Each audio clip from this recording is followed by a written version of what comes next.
Hey, my name is Milow, and you're watching Toasted.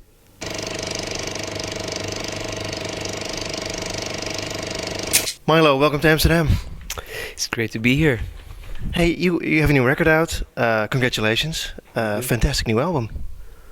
Thank you. Actually, this time I really took my time. It's for the first time that I worked on this album for almost 2 years. I can really say that I'm extremely proud of this album. I mean, I was always proud, but this is the very first time. This is my 4th studio album that I really feel this happy and this good about an album. Yeah, well, you came up with some beautiful songs. One song that actually struck me lyrically is the last one, My Mother's House. Mm-hmm. That's really a song to listen to, and it's like a story. It develops. Is it about you actually? Yeah, there's every single word is true. It's very autobiographical. In a way, it's on purpose that I put it on the last. It's the last track on Silver Linings. So I know that these days people having ADD that they sometimes don't even get to the end of an album anymore. But for those who take the effort to sit down and listen to everything, there's My Mother's House, which is a very, very honest and personal song. It struck me. I wanted to, the great thing about music is that you can, in my head, of course, you can, by writing a song about a certain topic, you can sort of save it, for, the next decades or so. Even though, and then this is something like the house that I grew up in, which obviously has a lot of memories, good ones, bad ones. My mom's moving out, so it made me sit down and try to write a song about that house and about my mom. And that's a song, My Mother's House. I think it's one of the best songs you ever wrote. Thank you. That's nice to hear. It's also a song where when I play it solo, it's very dark. But by recording this in one single live take, the piano player Larry Goldings, he adds a lot of hope to those darker words, and so for me that sums up the album as well. There's some sadness, but there's also light at the end of the tunnel in the last verse in that song. Again, people need to listen to the songs to know what we're talking about, but yeah. Well, that's why we're talking about them now, so they will check them out. Really a beautiful song. And I didn't know that your father actually passed away. I'm sorry to hear that. Yeah, this actually happened 6 years ago. So I wrote a few songs about it on the previous album, North and South, but it was still very fresh. So even though I thought I had very fresh perspective on things, not just on that personal thing, but also in general, I did realize the last 2 years that when I really took some distance and that I wasn't seeing things as clear as I thought I was back then.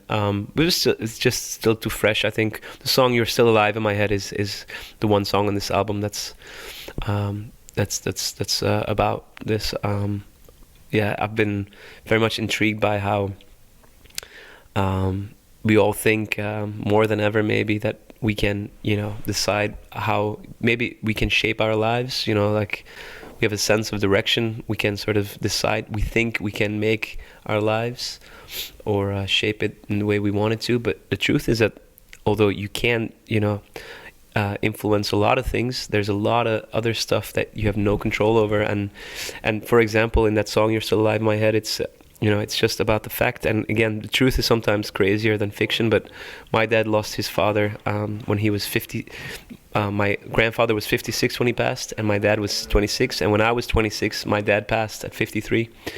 So the truth is that that men in my family don't get very old, and that's something that became very painfully clear 6 years ago. Does that scare you yourself, actually? Honestly, and again, this is the title and the overall concept of the album, Silver Linings, hope. For me, this is, this fact, isn't very promising for me, because even though I can try to be healthier than my father and my grandfather, or I can try to take different decisions, there's some things like DNA and stuff that you just, or, genes, you can't really control. And what it allows me to do, though, knowing this, that, I might not grow very old, is that I can fully embrace a life right now, and I'm very much living in the moment. So I do enjoy everything I do. like I enjoyed my time off in LA to the fullest. Yeah, You called it a time off, right? Playing 50 gigs and recording an album, that's taking time off. Yeah, that's how it feels to me. It's much more relaxing than being on tour. And even though I did play, I think 50 concerts, it was small, so didn't really feel like that I was being busy. I mean, again, in general, I feel privileged to be able to do what I do. I'm a musician. I make a living by playing a few songs. And then we talk about me telling you that I worked more than 2 years on 35 minutes of music. It's ridiculous in a way. But also, I mean, important to me, but you know what I mean? Like, it's hard to explain these things to people who are not working, in music, because, I mean, it doesn't make any sense, of course. But again, just to go back to what I was saying, like, it helps me to enjoy every day. And regret, that concept of regret is something that I think is the most horrible feeling you can get. So that's why I say yes to everything and I embrace everything, and because I don't want to regret things later. So let's talk about the album some more. By the way, I do hope that you get really old and you turn 98 and you think back and go like, I had it wrong.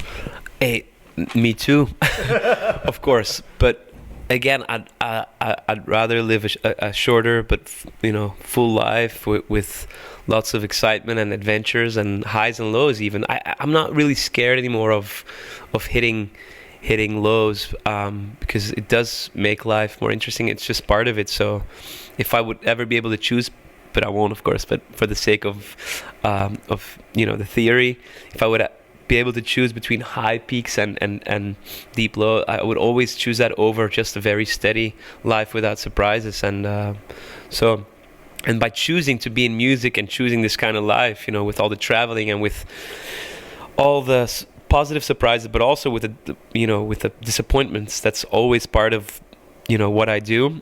I think it's the kind of life that there's no other way to have.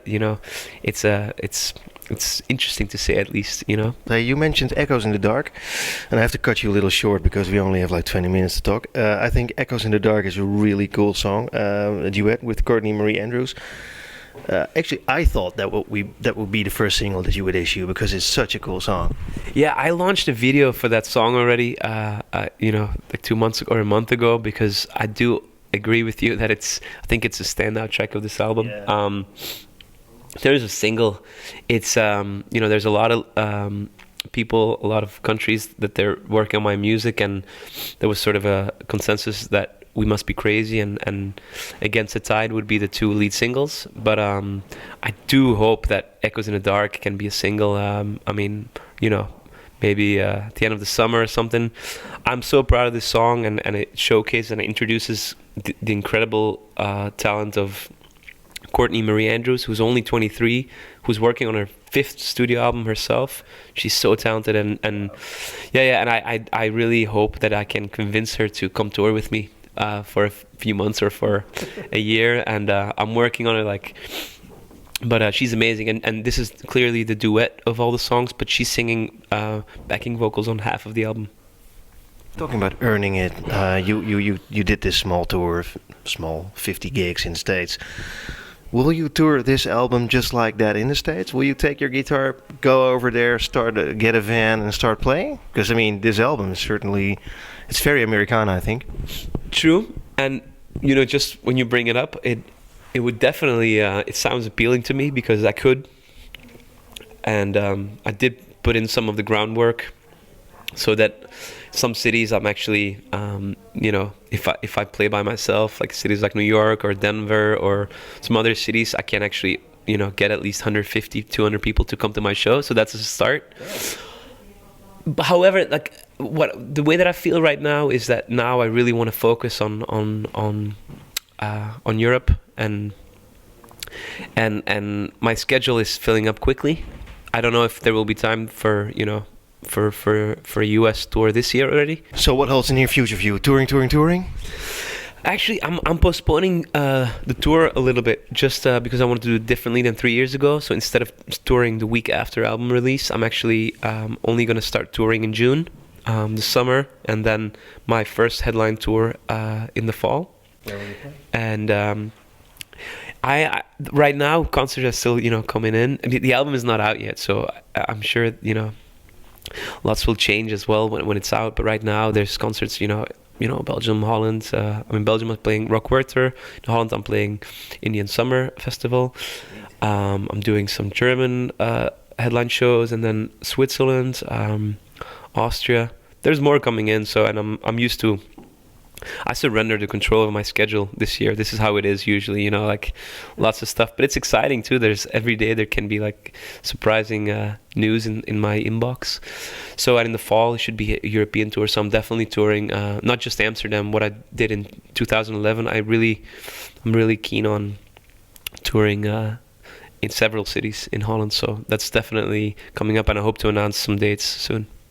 Sweet. Looking forward to see you live. Again, it was way too short. We have lots more questions, but congratulations with your new album, man. It's fantastic. Thank you so much, and maybe we'll continue our conversation next time in Amsterdam. I'll definitely be there. Cool.